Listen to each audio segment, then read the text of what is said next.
सावन के सोमवारी कक देव घर जैबी गे।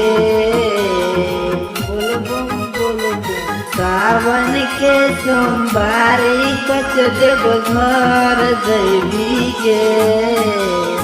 बाबा भोला पर तू जल चढ़ाले दुल्हा कोई भीगे। सावन में बाबा के जल चढ़ाले दुल्हा कोई भीगे।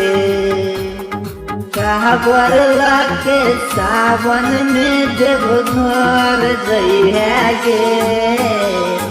बाबा भोले पर जल चढ़ाले दुल्हा कोई भीगे। सावन में बाबा के जल चढ़ाले दुल्हा कोई भीगे।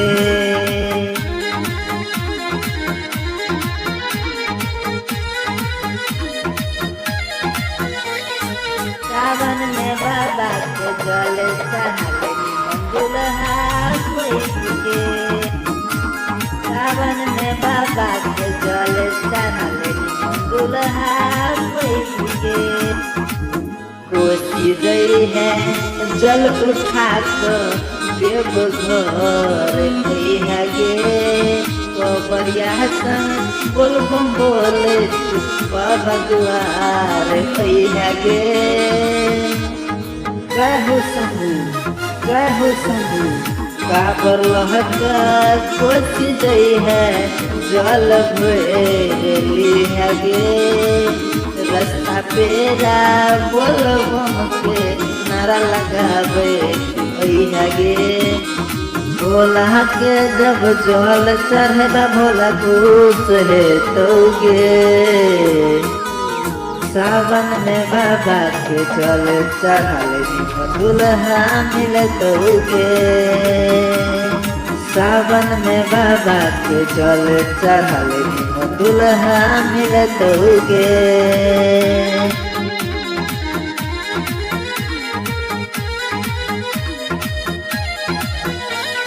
सावन में बाबा के जल चढ़ाले दुल्हा कोई भीगे। सावन में बाबा के जल चढ़ाले दुल्हा कोई भीगे। मन के आशा विश्वास तोर पूरा कहते तो।